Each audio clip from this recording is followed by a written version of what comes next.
Es war noch zur Zeit der Sowjetunion, wenn man da eine Frage hatte, dann schickte man die an Radio Jerewan.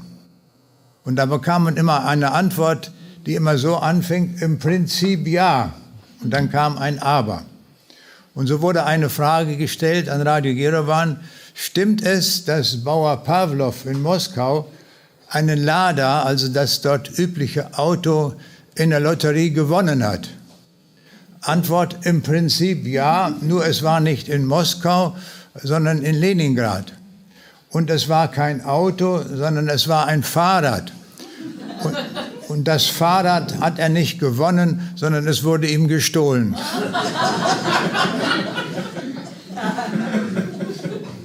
Wir sehen, dass wir unsere Fragen, die wir mitgebracht haben, und wir haben alle viele Fragen, dass wir sie heute Morgen nicht an Radio Jerewan senden wollen, sondern wir wollen die Quelle der Wahrheit sehr intensiv benutzen, und das ist die Bibel, das Kostbarste, was es in dieser Welt gibt. Ich habe das Thema von heute Morgen einmal genannt: Ereignisse jenseits von Raum und Zeit. Wir leben in einer dreidimensionalen Welt und fahren mit einem Fahrstuhl, kann man sagen, durch die Zeit. Also Raum und Zeit sind uns geläufig, aber wir wollen uns heute jenseits von Raum und Zeit bewegen. Ich habe den Vortrag auch mal anderweitig genannt: Jesus, Herr über Raum und Zeit. Zunächst will ich Ihnen kurz erklären, woher ich komme. Ich wohne in Braunschweig und ein Freund von mir hat einmal 5 Punkte vom Rande von Braunschweig genommen, die Koordinaten in einen Rechner eingegeben und den Mittelpunkt dadurch von Europa berechnen lassen. Und was kam dabei heraus? Der Kohlmarkt in Braunschweig ist genau der Mittelpunkt von Europa.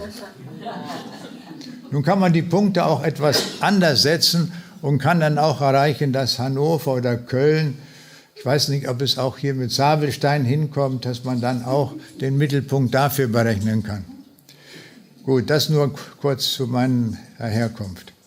Die Eroberung des Raumes begann am 4. Oktober 1957 durch die Sowjetunion, die damals den Sputnik 1 in den Raum geschickt hatte. Interessant war die Terminwahl, das war zur Zeit der 40-Jahr-Feier der sozialistischen Oktoberrevolution. Propaganda spielte ja dort immer eine große Rolle. Und dann führte die Propaganda Folgendes aus: Der Sputnik ist das triumphale Symbol der sozialistischen Welt. Er ist der Morgenstern der neuen Welt, also der sozialistischen Welt, und er ist der Abendstern der alten Welt, der Welt des Westens, die immer noch an einem überholten Gottglauben festhält. Man hat also den Mund in der Propaganda sehr voll genommen.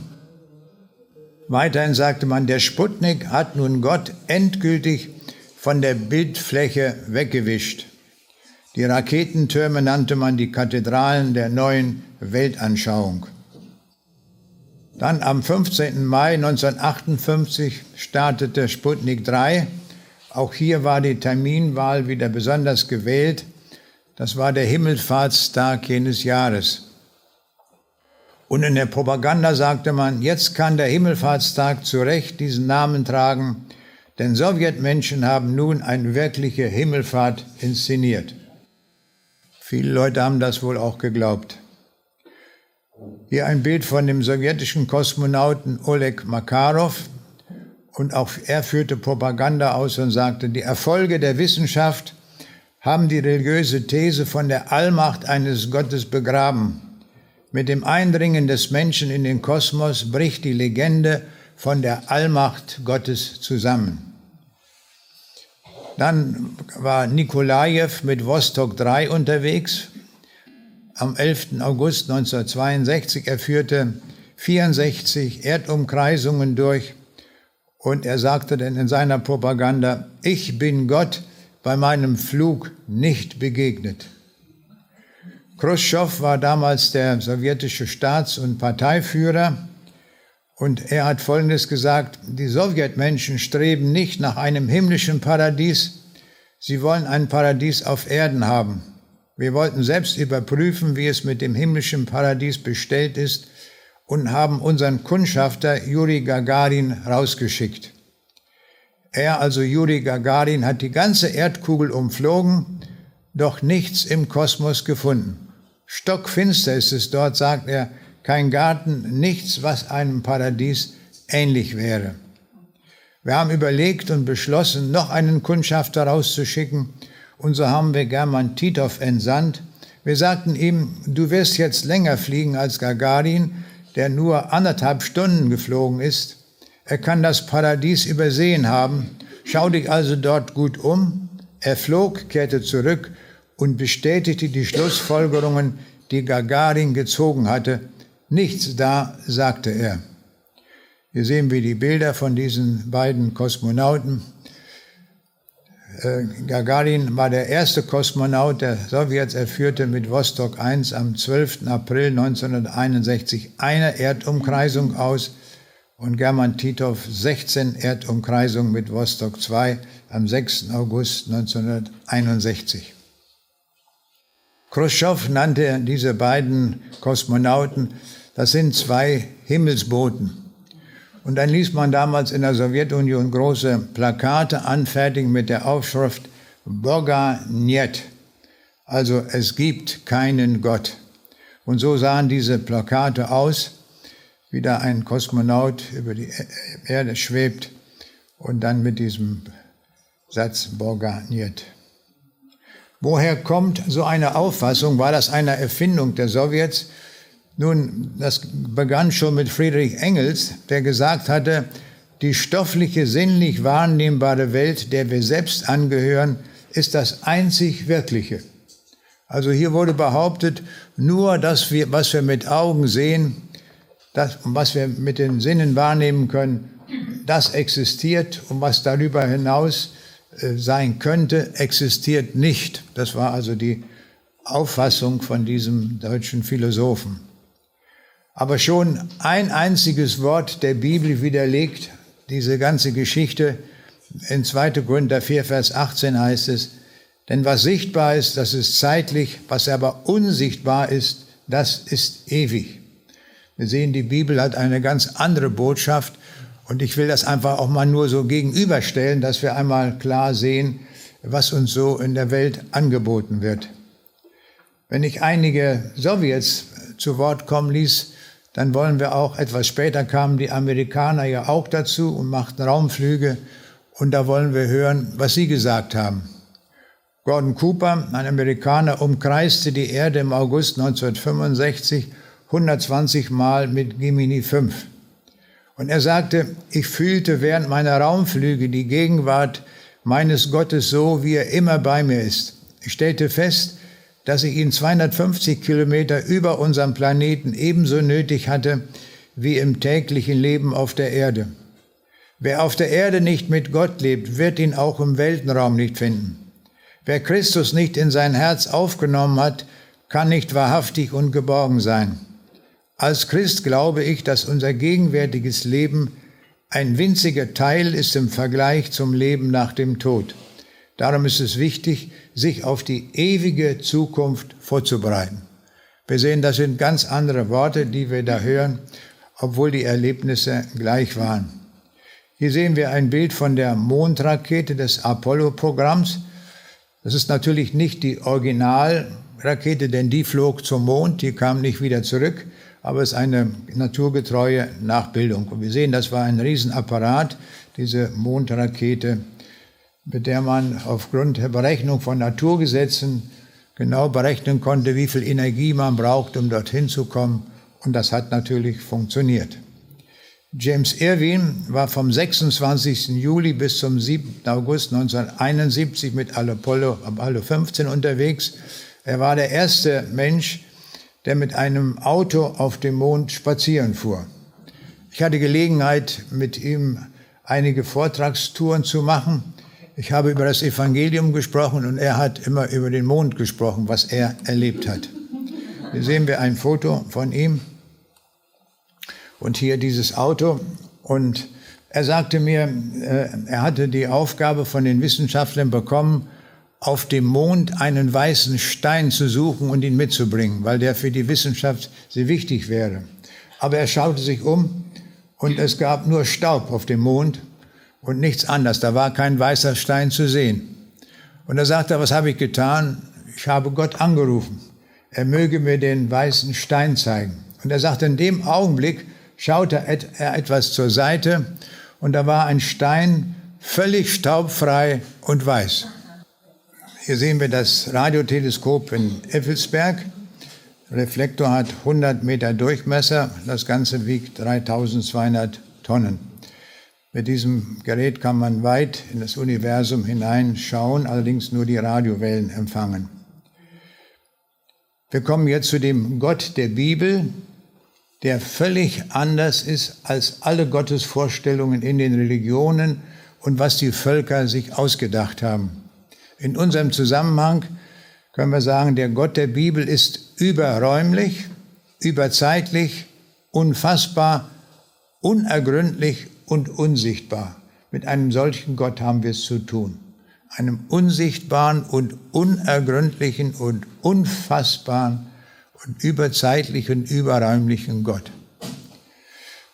Und das wollen wir uns einmal näher anschauen. In Apostelgeschichte 17, Vers 27 und 28 lesen wir, damit sie Gott suchen sollten, ob sie wohl ihn fühlen und finden möchten. Und fürwahr, er ist nicht ferne von einem jeglichen unter uns. Denn in ihm leben, weben und sind wir. Das ist eine ganz neue Vorstellung von Gott. Der Apostel Paulus war nach Athen gekommen und die klugen Philosophen wollten immer was Neues hören. Und er hat ihnen etwas ganz Neues gebracht, dass wir in einem Gott leben, weben und in ihm sind. Das konnten die Philosophen nicht fassen. Das war ihnen zu viel Neues, obwohl sie so auf Neues aus waren. In Jeremia 23 stellt sich Gott vor, bin ich nur ein Gott, der nahe ist, spricht der Herr, und nicht auch ein Gott von ferne her? Meinst du, dass jemand so heimlich sich verbergen könne, dass ich ihn nicht sehe? Gott sieht uns überall, an jedem Platz, wo wir auch sind. Und in Apostelgeschichte 7, Vers 48 steht, der Allerhöchste wohnt nicht in Tempeln, die mit Händen gemacht sind. Jetzt haben wir schon eine ganze Reihe von Punkten über diesen Gott der Bibel erfahren können. Aber um weitere Dinge zu verstehen, wollen wir zwei naturwissenschaftliche Begriffe kennenlernen. Und zwar der erste ist der Ereignishorizont. Was ist ein Ereignishorizont? Nun, wenn wir zum Beispiel von der Erde aus einen Stern beobachten und das Licht von dem Stern an einer großen Masse vorbeizieht, zum Beispiel an der Sonne, dann wird der Lichtstrahl abgelenkt. Und der tatsächliche Ort ist dann auf einer krümmenden Bahn seitlich davon, aber wir schauen durchs Fernrohr und sehen geradeaus und wir meinen, dort würde sich der Stern befinden. Aber der Stern hat eine andere Position, und zwar wird das durch die Lichtablenkung der Masse bewirkt. Und jetzt können wir uns vorstellen, wenn die Masse stets größer wird, an der der Lichtstrahl vorbeizieht, dann wird die Ablenkung auch größer. Und es gibt Neutronensterne, die eine Dichte haben, sodass ein Kaffeelöffel davon 1 Milliarde Tonnen wiegen würde auf der Erde. Das sind unglaubliche Massenansammlungen und da ist die Ablenkung des Lichtes noch stärker. Aber das Nonplusultra an Ablenkung von Licht ist das schwarze Loch. Ein schwarzes Loch ist ein Gebilde, da kann man nichts mehr sehen. Da geht kein Lichtstrahl raus, weil durch die Masse jeder Lichtstrahl angezogen wird. Und einer, der dort vorbeizieht, der wird eingesogen. Und wenn ein Lichtstrahl eine gewisse respektable Entfernung von dem schwarzen Loch einhält, dann ist die Ablenkung sehr stark. Der Winkel Alpha wird sehr groß. Jetzt können wir uns vorstellen, es gibt eine Situation, wo der Lichtstrahl nicht mehr davonkommt, wo er nicht davonkommt, und auch nicht eingesogen wird, sondern dass er sich um das schwarze Loch bewegt. Und was jetzt innerhalb dieses Kreises ist oder dieser Hohlkugel, diese Grenze nennen wir den Ereignishorizont. Weil alles, was sich hinter dieser Grenze, was dort geschieht, ist für uns weder messbar noch ergründbar, noch können wir das irgendwie erahnen.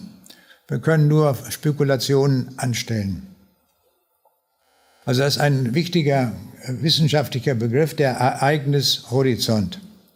Auf den komme ich gleich nochmal zurück. Ein schwarzes Loch zeige ich mal in einem Bild hier. Und da sehen wir, dass die umliegenden Sterne für uns alle nicht mehr erkennbar sind. Warum? Weil durch die Lichtverschiebung neue Gebilde entstehen und wir kennen die Sternzeichen nicht mehr wieder. Jetzt noch den zweiten Begriff, den wir kennenlernen wollen. Das ist der Begriff der Dimension. Was ist eine Dimension? Nun, wir fangen am besten an mit einer Grafik, wo wir einen Punkt sehen. Der Punkt hat die Dimension 0. Also ich habe den hier dargestellt mit einem Kreis, das ist natürlich falsch. Der Punkt ist so klein, dass wir ihn nicht sehen können und nicht ausmachen können. Also er hat 0 Ausdehnung, also 0 Zentimeter groß ist er. Wenn wir jetzt den Punkt nehmen und damit spazieren fahren in eine Richtung, nennen wir das die X-Richtung, dann spannen wir dadurch die Dimension 1 auf. Und jetzt sehen wir schon, was wir weiter tun können. Wir nehmen noch eine zweite Achse hinzu, die Y-Achse, und dann kann man in 2 Richtungen sich bewegen, in X- und Y-Richtung. Und auf diese Weise haben wir dann die zweite Dimension aufgespannt. Jetzt sehen Sie schon, wie das weitergeht. Wir nehmen noch eine dritte Achse hinzu, die Z-Achse, und auf diese Weise haben wir eine dritte Dimension aufgespannt. Jetzt kommt die Frage, dürfen wir noch eine Achse dazu nehmen? Ist das Wirklichkeit oder ist das Fantasie? Nun, wenn wir wissen wollen, ob etwas wirklich existiert, tun wir gut daran, in der Bibel nachzuschauen. Und siehe da, in der Bibel finden wir einen Vers in Epheser 3, Vers 18, da steht, auf dass ihr begreifen möget mit allen Heiligen, welches da sei die Breite und die Länge und die Höhe und die Tiefe. Wie viele Dimensionen sind das? 4. Also, wenn die Bibel uns 4 Dimensionen erlaubt, die es also Wirklichkeit sind, dann wollen wir das auch tun. Und so mache ich jetzt Folgendes. Ich füge eine Z-Achse hinzu und das ist die 4. Dimension. Zu beachten ist dabei, dass alle 4 Achsen senkrecht aufeinander stehen. Können wir uns das noch vorstellen? Nein, geht nicht. Wir sind dreidimensionale Wesen. Wir können uns nur Körper und Dinge vorstellen, die dreidimensional sind. Bei der 4. Dimension ist bereits unsere Grenze. Damit wir diesen Gedanken der Dimension doch einigermaßen verstanden haben, wollen wir eine kleine Übungsaufgabe machen und ich zeichne jetzt einmal regelmäßige Körper in den einzelnen Dimensionen. Ich fange wieder mit dem Punkt an, dann fahre ich mit dem Punkt spazieren, eine Strecke A, und dann entsteht dadurch eine Linie oder eine Strecke. Wenn ich jetzt die Strecke habe, dann fahre ich mit dieser Strecke in die nächste Dimension hinein, auch um den Betrag A, und auf diese Weise entsteht ein Quadrat, also die regelmäßige Figur in der 2. Dimension. Jetzt nehme ich das Quadrat und schiebe das um den Betrag A in die 3. Dimension hinein und dann bleibe ich stehen und Sie sehen, was dabei passiert. Dadurch entsteht ein regelmäßiger Würfel. Jetzt kennen wir das schon, das Prinzip. Was muss ich tun, um eine 4-dimensionale, regelmäßige Figur zu erzeugen? Ich muss diesen Würfel nehmen und ihn in die 4. Dimension hineinschieben. Jetzt merken Sie schon, dabei verdoppeln sich die Eckpunkte. Das haben wir ja auch gesehen beim Quadrat. Das waren 4 Eckpunkte. Und jetzt, wenn wir das hineinschieben in die 3. Dimension, dann kommen wir auf den Würfel und der hat dann 8 Eckpunkte. Und wenn wir das bei dem Würfel tun, wenn wir den auch in die nächste Dimension, in die 4. Dimension verschieben, dann muss ein Körper herauskommen mit 8 Eckpunkten. Und wie sieht der aus? Hier sehen wir diesen Körper. Das ist also ein vierdimensionaler Würfel. Natürlich ist das kein echter Würfel, sondern das ist die Projektion. Das Problem hatten wir ja schon auch bei dem Würfel der dritten Dimension. Das ist ja nicht der wirkliche Würfel, sondern das ist die Projektion in die Fläche hinein. Und so, jetzt machen wir das weiter. Wir haben also jetzt hier den vierdimensionalen Würfel. Jetzt interessiert uns natürlich auch, wie sieht ein fünfdimensionaler Würfel aus? Dann müssen wir diesen Würfel in die nächste Dimension hineinschieben, also in die fünfte, um den Betrag a und bleiben stehen. Und wie sieht der aus? So. Also das beherrschen wir ganz gut, das Erzeugen dieser Körper in den Dimensionen. Aber unsere Vorstellung haben wir weit hinter uns gelassen. Jetzt wollen wir natürlich noch sehen, wie der sechsdimensionale Würfel aussieht, oder? Wir nehmen jetzt dieses Gebilde und schieben es um den Betrag a in die sechste Dimension hinein. Dabei werden wir überrascht sein, was für eine Figur herauskommt, nämlich jetzt verdoppelt sich die Zahl der Eckpunkte. Und dieser Würfel sieht so aus. Also das ist der sechsdimensionale Würfel. Also rechnen kann man damit, man kann das Ganze auch mathematisch behandeln, alles kein Problem, nur unsere Vorstellung versagt. Aber damit wir diesen Gedanken der Dimensionen einigermaßen verstehen, gehen wir jetzt zurück von unserer dritten Dimension in die zweite Dimension. Nun, die beherrschen wir natürlich vollständig und das können wir uns alles vorstellen, was da geschieht. Und wir nehmen einmal Folgendes an, dass in dieser Fläche, die ich hier gezeichnet habe, da auch bestimmte Leute wohnen. Das sind Flächenleute, die alles genauso wie wir auch können. Die sind genauso intelligent, alles, das sind gute Mathematiker, alles können die. Nur in ihrem Reisepass, wo bei uns Größe steht, da steht bei denen 0 Zentimeter. Das ist der einzige Unterschied. Aber wir schauen uns mal diese Leute an. Wenn da einer kriminell wird, zum Beispiel der F3, dann zeichnen wir einfach einen Kreis um ihn herum und dann ist er in einem Gefängnis. Da kommt er nicht wieder raus. Also so viel einfacher geht das in der zweiten Dimension.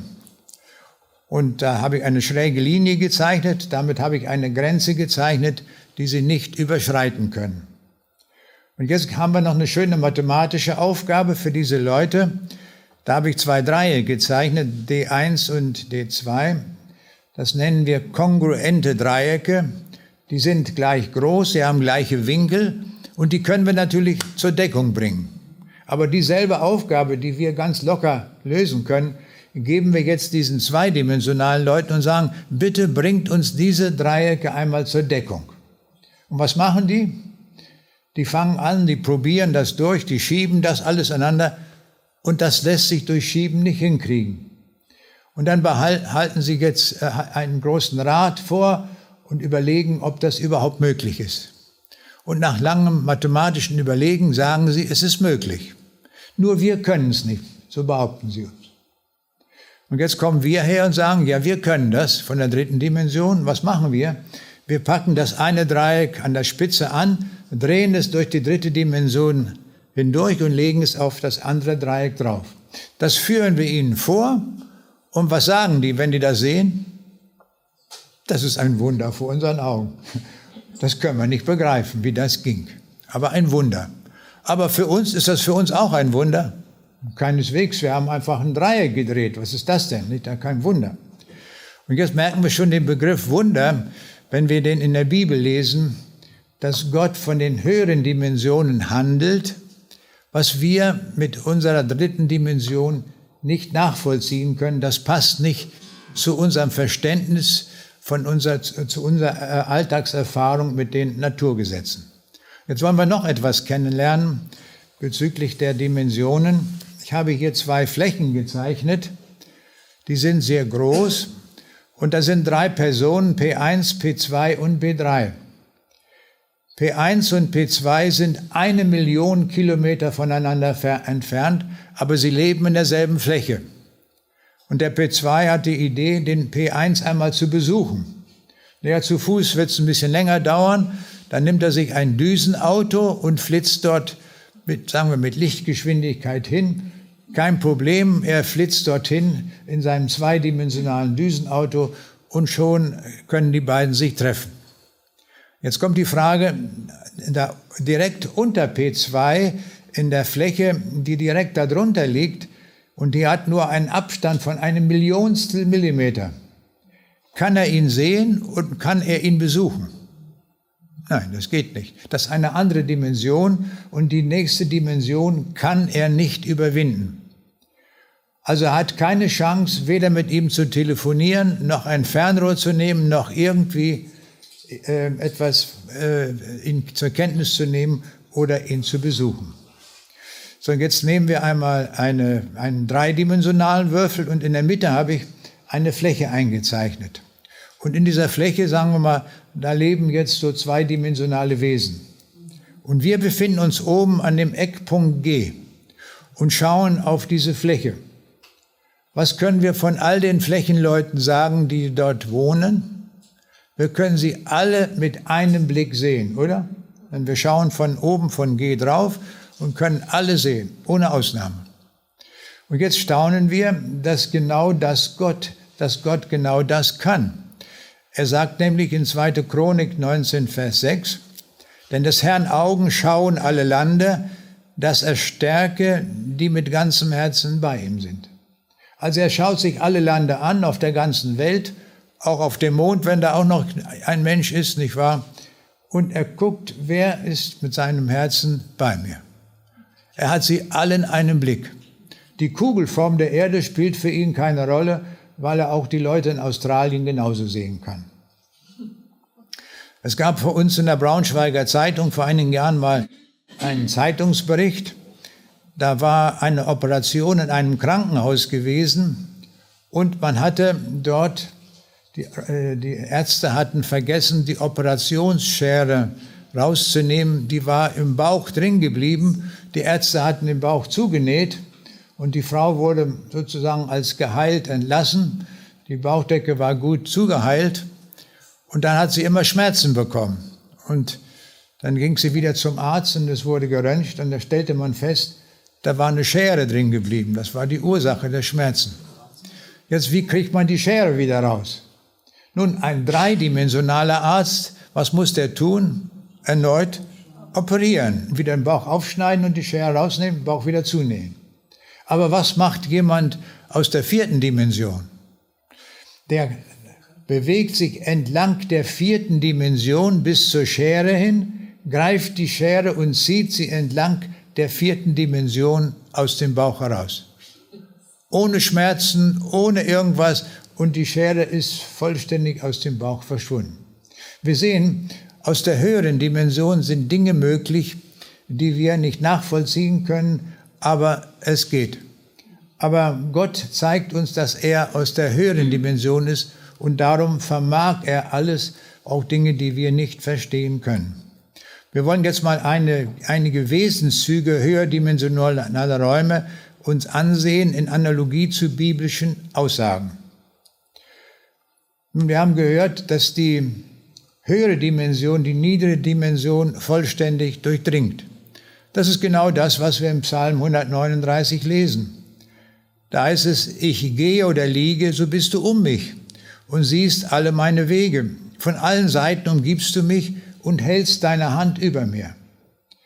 Diesen Satz können wir hier lesen und verstehen, aber gleichzeitig kann diesen Satz in der Bibel auch jemand lesen in Australien, auf der anderen Seite der Erde. Gilt der für den auch? Ja, natürlich, kein Problem. Wenn Gott etwas verspricht, dann gilt das. Also der kann dort irgendwo liegen oder sitzen. Gott sieht seine Wege und von allen Seiten umgibt er ihn, von oben, von unten, von allen Seiten. Ist das nicht eine schöne Wirklichkeit auch für uns, wo wir uns auch hinbewegen und wir könnten ganz allein sein, dann umgibt uns Gott dennoch. Das sind wunderbare Sachen, die wir mit diesem Gott erleben. Natürlich kann sich niemand vor diesem Gott verstecken. Es gibt kein Entfliehen, so wie es auch im Psalm 139, 7 bis 10 heißt. Wohin soll ich gehen vor deinem Geist und wohin soll ich fliehen vor deinem Angesicht? Führe ich gen Himmel, so bist du da. Bettete ich mich bei den Toten, siehe, so bist du auch da. Nähme ich Flügel der Morgenröte und bliebe am äußersten Meer, so würde auch dort deine Hand mich führen und deine Rechte mich halten. Also das ist so gewaltig, dieser Gott. Wohin soll ich gehen? Überall ist er da. Die Flügel der Morgenröte, die habe ich immer so gedeutet, wenn ich mit dem Flugzeug zu einem anderen Erdteil unterwegs war. Diese Flügel der Morgenröte, das sind für mich da die Flügel der Flugzeuge gewesen. Und doch habe ich mich immer geborgen gefühlt, auch in 10.000 Metern, weil Gott auch im Flugzeug war. Ist das nicht schön? Er umgibt uns dort. Das ist eine ganz großartige Sache. In Obadja 4, also bei dem kleinen Propheten im Alten Testament, fand ich den folgenden Vers. Wenn du auch in die Höhe führest wie ein Adler und machtest dein Nest zwischen den Sternen, dennoch will ich dich von dort runterstürzen, spricht der Herr. Und das ist ja das, was wir tun mit den Raumstationen, die da um die Erde schwirren oder was wir immer auch damit tun. Und der Hochmut der Menschen so groß ist, dass sie sagen, wir brauchen keinen Gott, wie wir das von den Job jetzt gehört haben. Aber Gott sagt, wo du auch da bist, ich will dich runterstürzen wegen deines Hochmuts.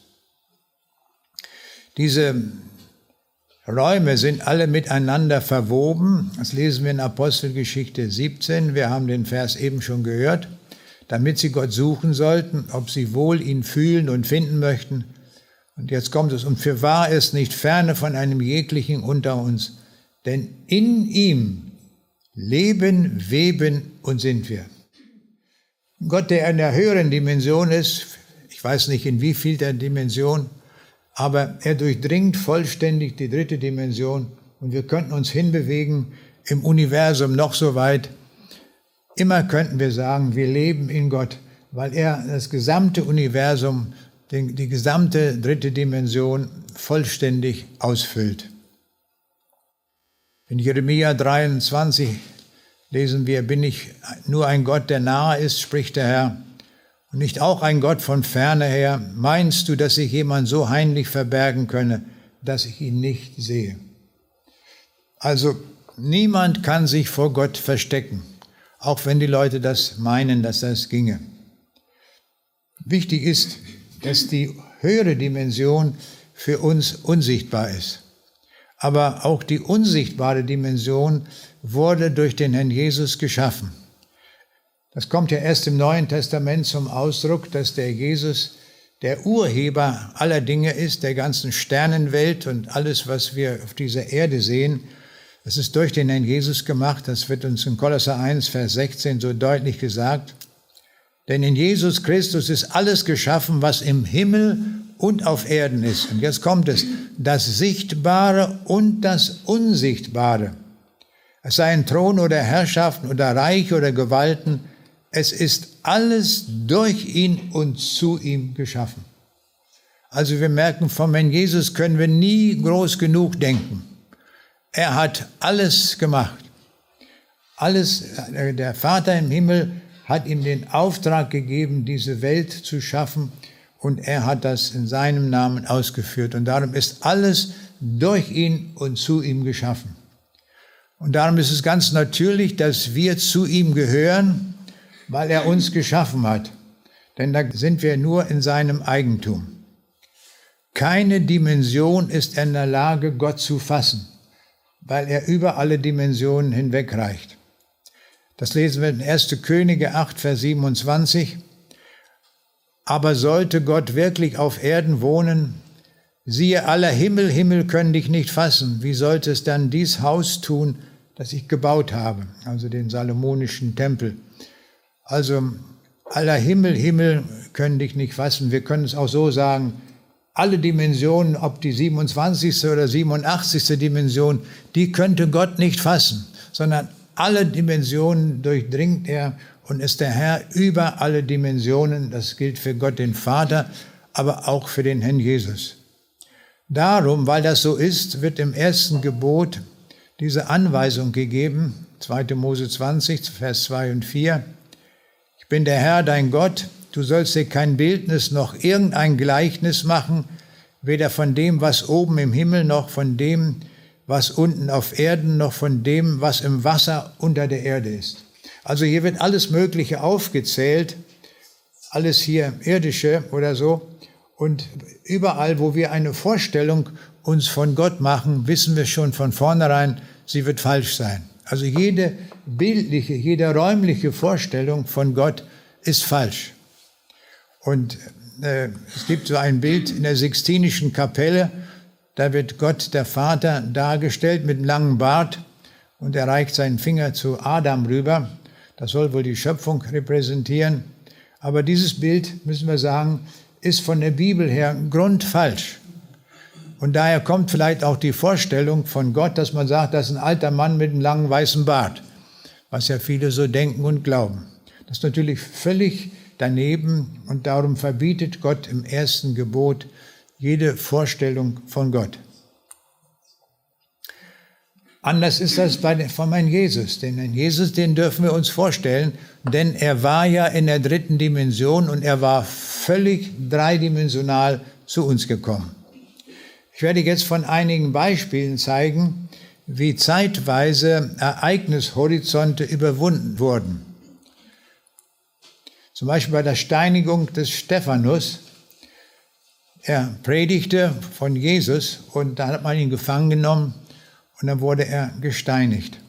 Aber da wird uns in Apostelgeschichte 7, Vers 55 und 56 berichtet, er aber, voll Heiligen Geistes, sah auf zum Himmel und sah die Herrlichkeit Gottes und Jesus stehen zur Rechten Gottes und sprach, siehe, ich sehe den Himmel offen und den Menschensohn zur Rechten Gottes stehen.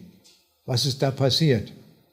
Der Stephanus, vor den Toren Jerusalems wird er mit Steinen beworfen und dem Tode nahe, aber in dem Moment zieht Gott die Gardine zur nächsten Dimension weg und er hat einen Blick in den Himmel. Die anderen haben das gar nicht gesehen, aber er sah die Herrlichkeit Gottes und Jesus zur Rechten Gottes stehen.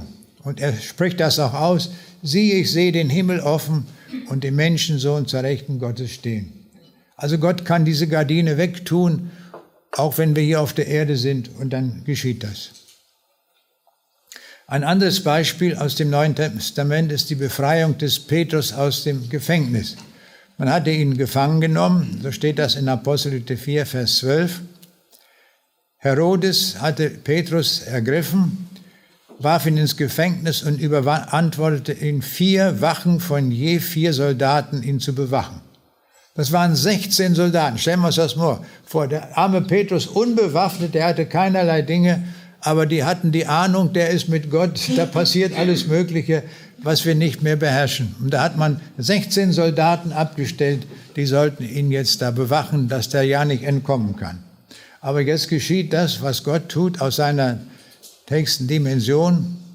Und in jener Nacht, als ihn Herodes vorführen lassen wollte, schlief Petrus zwischen 2 Soldaten, mit 2 Ketten gefesselt, und die Wachen vor der Tür bewachten das Gefängnis. Also, es war eine dreidimensionale Absicherung, 6 Soldaten Wache, Petrus zwischen 2 Soldaten und noch mit 2 Ketten gefesselt. Also wer kann da schon entkommen? So waren sie sich ziemlich sicher. Aber jetzt kommt der Eingriff aus der höheren Dimension und da heißt es, in Apostelgeschichte 12, Vers 7, und siehe, der Engel des Herrn kam herein und Licht leuchtete auf dem Raum und er stieß Petrus an die Seite, weckte ihn und sprach, steh schnell auf, und die Ketten fielen ihm von seinen Händen. Also der Engel hat noch nicht mal das aufgeschraubt oder sonst was gemacht, sondern er wurde einfach aus der 4. Dimension rausgezogen aus den Ketten und da war er frei. Und die Soldaten schliefen und so konnte er befreit werden. Wir sehen, Gott vermag alles. Wir kommen jetzt zu einigen Beispielen von der Überwindung von Ereignishorizonten. Dazu gehören die Entrückungen. Zum ersten Mal wird uns von einer Entrückung berichtet bei Henoch, im 1. Buch Mose, Kapitel 5, Vers 24. Und weil Henoch mit Gott wandelte, nahm ihn Gott hinweg und er ward nicht mehr gesehen.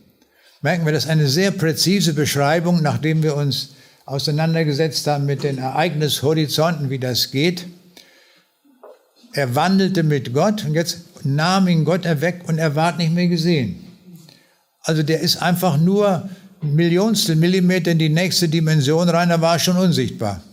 Keiner hat ihn mehr sehen können, weil Gott ihn so lebendig hinweggenommen hat. Bei der Entrückung des Elia sehen wir das noch einmal, 2. Könige 2, Vers 11. Da heißt es, und als Elia und Elisa miteinander gingen und redeten, siehe, da kam ein feuriger Wagen mit feurigen Rossen, die schieden die beiden voneinander, und Elia fuhr im Wetter gen Himmel. Wir sehen, Gott macht das nicht immer gleich, sondern er hat immer wieder eine neue Idee, wie er das macht. Der Henoch wurde so weggenommen.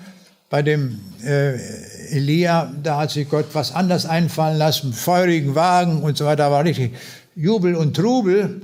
Und dann fuhr der zack da hoch, nicht wahr, im Wetter, und dann war er nicht mehr gesehen. Da war er jetzt im Himmel. Und diese Entrückung, die werden wir auch erleben, wenn wir auf der Erde noch lebend sind. Wenn der Herr wiederkommt, heißt es in 1. Thessalonicher 4, Vers 17, danach werden wir, die wir leben und übrig bleiben, zugleich mit ihnen entrückt, werden auf den Wolken in die Luft, dem Herrn entgegen, und so werden wir bei dem Herrn sein alle Zeit. Also wir werden so richtig zu Flugobjekten, aber ohne Flügel. Der Herr wird uns einfach zu sich ziehen, durch die Luft hin zu ihm hin, und dann marschieren wir alle in den Himmel. Ist das nicht eine tolle Sache? Das muss ja unglaublich sein. Ne? Haben wir alle noch nie erlebt, sowas. Ne? Aber bei Gott ist ja alles möglich, und da wird das super Erlebnis sein, wenn der Herr uns zu ihm ziehen will, zu ihm zieht. Bei der Erscheinung von Engeln, da ist ja in der Bibel immer wieder die Rede, das war auch über eine Überwindung von Ereignishorizonten. In der Weihnachtsgeschichte heißt es ja, Lukas 2, Vers 9, und der Engel des Herrn trat zu den Hirten, und die Klarheit des Herrn leuchtete um sie, und sie fürchteten sich sehr. Das kann man mir vorstellen. Wenn da plötzlich ein Engel erscheint, die sind da bei den Hirten auf dem Feld, und da erscheint plötzlich ein Engel, den haben sie nicht kommen sehen, gar nichts, der erscheint da, nicht wahr? Also ich kann mir vorstellen, da würden wir einen ziemlichen Schock bekriegen, ganz verständlich, und die fürchteten sich auch sehr. Aber der Engel sagt, fürchtet euch nicht, denn ich bin vom Himmel gekommen, euch gute Botschaft zu bringen. Und jetzt kommen wir zu einem sehr großen Ereignis, das größte Ereignis, was die Welt bisher überhaupt gesehen hat, das ist die Auferstehung des Herrn Jesus. Der Philosoph Martin Heidegger hat einmal gesagt, ist Jesus von Nazareth von den Toten auferstanden, dann ist jede naturwissenschaftliche Erkenntnis vorletztlich. Der hat nicht vom Glauben argumentiert, aber hat gesagt, wenn das stimmt, dann ist alle unsere Naturwissenschaft nicht das Letzte. Das ist alles nur was Vorläufiges. Dann gibt es mehr darüber hinaus, und das hat er ganz klar erkannt. Und das stimmt auch wirklich. Denn in Johannes 20, Vers 19, da lesen wir, als die Jünger versammelt und die Türen verschlossen waren aus Furcht vor den Juden, kam Jesus und trat mitten unter sie und spricht zu ihnen. Also die hatten sich eingeschlossen im Raum, weil sie Angst hatten, weil sie verfolgt wurden von den Juden als Leute, die zu Jesus gehören. Die Türen verrammelt, alles war dicht. Und plötzlich mittendrin, wo sie dort in einem Raum stehen, erscheint Jesus, der auferstandene Jesus. Das ist so gewaltig, da war das ein Riesenerlebnis. Und so ist Jesus immer wieder erschienen. In 1. Korinther 15, Vers 6, da lesen wir, danach ist er gesehen worden, und im Griechischen steht dort das Wort ophthe, das heißt, er ist sichtbar gemacht worden von mehr als 500 Brüdern auf einmal. Nehmen wir noch die Frauen dazu, sind wir schon bei 1000 Zeugen, und die Kinder, nicht wahr, dann nochmal 1000 dazu, dann waren das 2000 Zeugen, die den auferstandenen Jesus erlebt haben. Ist das nicht gewaltig? Er erscheint einfach, er ist sichtbar gemacht worden. Er war ja sowieso immer da. Auch jetzt ist er hier mitten unter uns, nur wir sehen ihn nicht. Aber er könnte sich sichtbar machen, dann würden wir ihn auch sehen. Das haben auch die Emmaus-Jünger erlebt. Da heißt es, da wurden ihnen die Augen geöffnet und er verschwand vor ihnen. nachdem Jesus mit ihnen auf dem Weg nach Emmaus unterwegs waren, und dann hatten sie noch gemeinsam das Abendessen gehabt, und dann verschwand er vor ihren Augen. Er war plötzlich weg. Oder in der revidierten Elberfelder ist es auch gut übersetzt, und er wurde vor ihnen unsichtbar. Also er ging wieder in die himmlische Dimension zurück. Oder bei Menge heißt es, doch er entschwand ihren Blicken. Alles sehr gut wiedergegeben, das beschreibt die Wirklichkeit sehr genau. Jetzt kommen wir zu einem weiteren Ereignis, das uns jetzt verständlicher erscheint. Mit Hilfe der Dimensionen und des Ereignishorizontes, das ist die Himmelfahrt Jesu. Ein moderner Theologe fragte einen gläubigen Mathematikprofessor, können Sie mir ausrechnen, wo im Universum Jesus inzwischen angekommen ist, wenn er sich mit Lichtgeschwindigkeit, also der höchsten bekannten Geschwindigkeit, fortbewegt hat?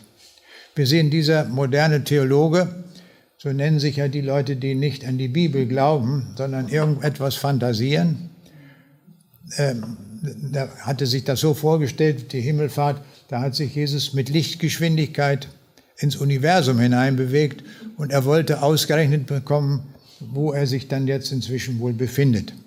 Das war natürlich völlig falsch gedacht. In Apostelgeschichte 1, Vers 9 erfahren wir die Wirklichkeit. Da heißt es, er wurde zusehends aufgehoben und eine Wolke nahm ihn auf vor ihren Augen weg. Also wieder eine andere Weise, wie er in die nächste Dimension hineingeht. Eine Wolke nahm ihn auf und dann ward er nicht mehr gesehen. Damit war er in die nächste Dimension oder wie vielte wissen wir nicht, hinübergegangen. Und jetzt kommt das Schöne, was wir in Markus 16, Vers 19 lesen. Der Herr wurde nun, nachdem er mit ihnen geredet hatte, in den Himmel aufgenommen und setzte sich zur Rechten Gottes.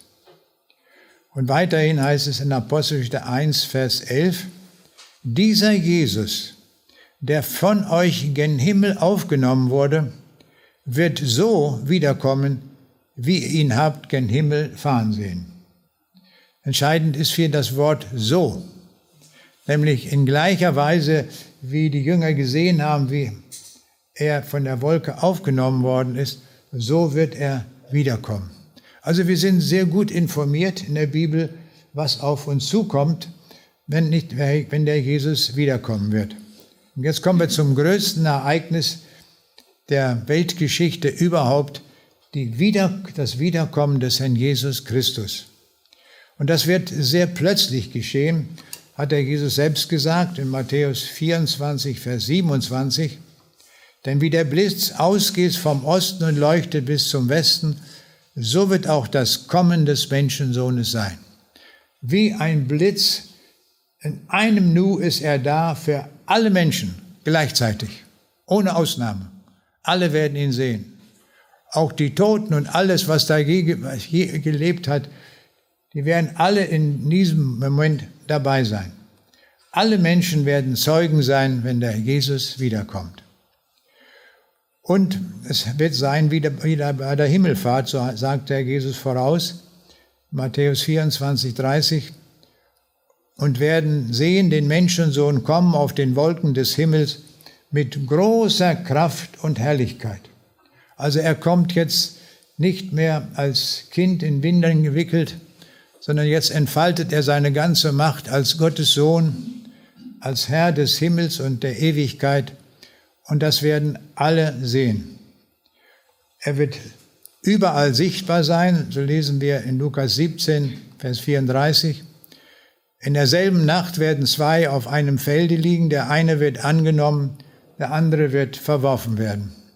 Das ist die tragische Situation bei der Wiederkunft, dass nicht alle angenommen sind. Das müssen wir auch sehr deutlich herausstellen. Und es kommt darauf an, dass wir alle für den Tag bereitet sind, wenn er wiederkommen wird. Er will uns als bereite Leute antreffen. Und hier wird die Situation geschildert in der Nacht, da werden zwei auf einem Bette liegen, also vielleicht ein Ehepaar. Er ist gläubig oder sie ist gläubig, der andere nicht. Der eine ist angenommen, der andere wird verworfen. Und die Tragik ist, was die Bibel sagt, diese Verwerfung ist nicht nur für 3 Jahre, sondern für eine ganze Ewigkeit. Es steht also unglaublich viel auf dem Spiel und zur Debatte. Und hier steht ausdrücklich in der Nacht. Aber 2 Verse weiter, da heißt es, 2 werden auf dem Felde sein, einer wird angenommen, der andere wird verworfen werden. Das ist die Situation des Tages. Also auf dem Tage arbeiten Leute auf dem Felde. Der eine ist angenommen, der andere ist verworfen. Genau das erleben wir auch, wo wir leben und wo wir sind. Unser Nachbar ist nicht gläubig und wir können auch ihn kaum erreichen. Und wenn dieser Tag sein wird, dann wird der eine angenommen sein und der andere verworfen sein. Es ist ein gewaltiger Tag, wo wir dann am Ziel angekommen sind bei Jesus, aber es ist gleichzeitig auch ein sehr furchtbarer Tag dieser Wiederkunft, weil dann das ganze Dilemma eines Lebens ohne Gott so tragisch sichtbar wird. Wenn der Jesus wiederkommen wird, kann es sein, dass diese Seite der Erde, die wir hier sehen, angestrahlt wird. Und diese Leute werden das dann am Tage erleben. Und die Gegenseite der Erde, diese Seite, die wird das bei Nacht erleben. Also jedenfalls, weil es plötzlich geschieht, wird ein Teil der Erde das bei Tageslicht erleben und die anderen bei Nacht. Es gibt alle Zeiten dazwischen. Das kann sein um 3 Uhr nachmittags, um 4 Uhr nachmittags. Also jede Zeit ist möglich, weil ja die Erde eine ganz bestimmte Position gerade dann einnimmt, in dem Augenblick, wenn der Jesus wiederkommt. Bei der Wiederkunft wird nicht überall Freude sein. Offenbarung 1, Vers 7 lesen wir, siehe, er kommt mit den Wolken und es werden ihn sehen alle Augen und alle, die ihn durchbohrt haben. Und es werden wehklagen um seinetwillen alle Geschlechter der Erde.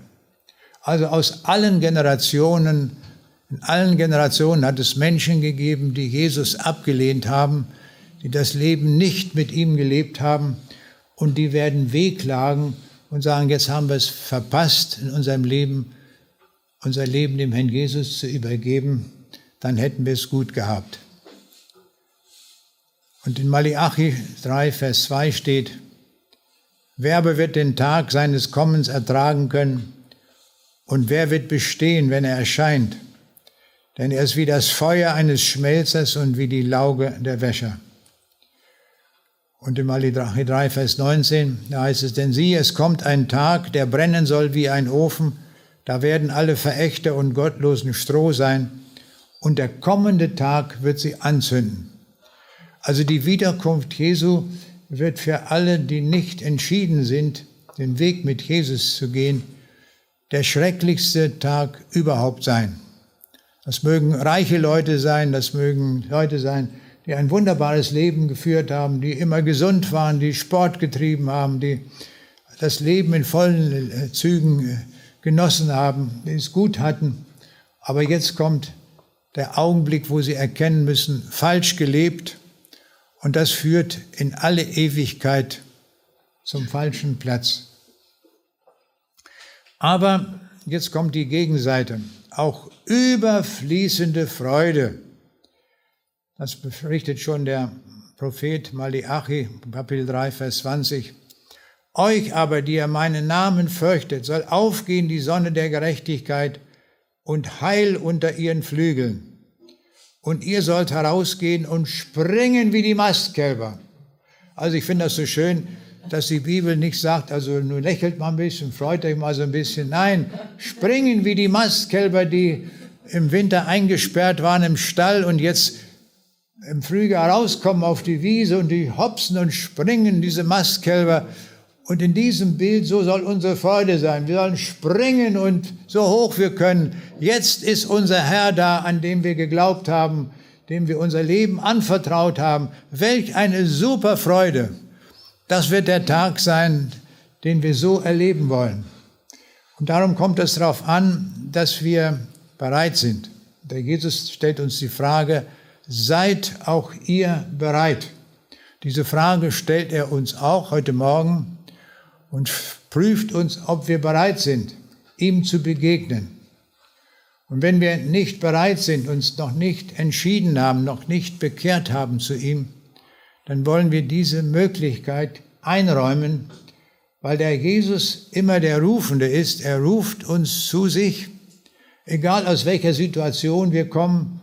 Das kann eine ganz verzwickte Situation sein, das kann sogar eine sündige Situation sein. Da ruft der Jesus uns heraus und sagt, komm doch auch, denn ich bin am Kreuz für dich gewesen und habe dort mein Leben hingegeben, aber ich bin auferstanden und ich habe jetzt Macht, jedem den Himmel zu schenken. Und das ist das Angebot, das der Jesus uns macht. Ich will dir den Himmel schenken. Was musst du tun? Was musst du zahlen? Nichts. Es ist Geschenk. Wir können absolut nichts dazu beitragen, dass wir den Himmel erwerben können. Wir können nur unseren Willen bezeugen, Herr Jesus, ich möchte mit dir zusammenleben in Ewigkeit. Und da ist uns ein gutes Beispiel der Schächer am Kreuz, der nur gesagt hat, Herr, gedenke an mich, wenn du in dein Reich kommst. Der hat sich gar nicht getraut zu sagen, ach, wenn du da bist, vielleicht hast du auch ein Plätzchen für mich. Das hat er gar nicht getraut. Er hat nur gesagt, wenn du doch nur mal denkst, ich weiß, du bist der Sohn Gottes, du gehst jetzt in den Himmel, denk doch mal an mich. Und was tut Jesus? Er sagt diesem Verbrecher und Gauner, heute noch wirst du mit mir im Paradiese sein. Ist das nicht gewaltig, diese Liebe des Herrn Jesus? Und mit dieser Liebe begegnet er auch uns heute Morgen. Und er ruft dir zu, auf dich habe ich gerade gewartet, dass du auch Ja sagst zu mir. Lass deine Schuld, alles hinter dir, die wird der Herr dir vergeben. Alles. Von Kindheit an, was du gelogen hast, was du betrogen hast. Und wir sind alle Sünder ohne Ausnahme. Und wenn wir unser Leben mal so durchgehen, da gibt es viele Schattenseiten. Und da ist kein Mensch von ausgenommen, die haben wir alle. Und der Jesus hat gesagt, das übernehme ich, wenn du zu mir kommst. Ich habe das alles schon am Kreuz bezahlt. Es ist schon beglichen. Du musst nur noch kommen. Und das ist die Einladung des Herrn Jesus, dass er sagt, komme auch. Und signalisiere gleich dem Herrn Jesus, dass du kommen willst. Wenn wir gleich beten werden, hebe deine Hand und mache dem Herrn Jesus deutlich, Herr Jesus, ich möchte auch bei dir sein in deinem Himmelreich. Und nimm mich an und vergib mir alle meine Schuld.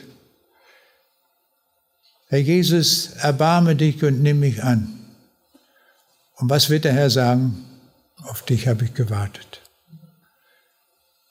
Dich habe ich schon gesehen, lange bevor du geboren wurdest. Schon damals am Kreuz habe ich für dich gelitten und bezahlt. Das ist so gewaltig, das kann man sich kaum vorstellen. Aber das ist die Liebe Gottes und die Liebe des Herrn Jesus, dass er jeden annimmt, der hier ist. Das ist der Wille des Herrn Jesus, dass niemand unter uns in die Hölle kommt. Das ist sein Wunsch. Und es liegt in unserer Hand, uns zu sagen, Herr Jesus, dann nimm auch mich an und nimm mich mit in dein Himmelreich. Und das kann jetzt geschehen. Dieser Übergang zum Herrn Jesus hin, dass wir fest zu ihm gehören. Wir haben lange gesessen, vielleicht stehen wir zum Gebet auf. Und während des Gebetes werde ich uns einladen, das Leben mit dem Herrn Jesus festzumachen.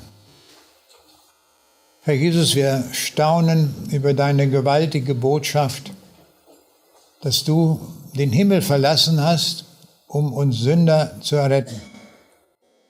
Du hast am Kreuz für jede Sünde gelitten. Du hast dein Blut hergegeben, damit wir frei werden können zum ewigen Leben. Und du fragst heute Morgen nicht, wie alt wir sind, wie jung wir sind, wie reich wir sind, wie arm wir sind, wie intelligent wir sind oder weniger intelligent. Du stellst überhaupt keine Bedingung, sondern du stellst uns nur eine Frage. bist du bereit zu kommen?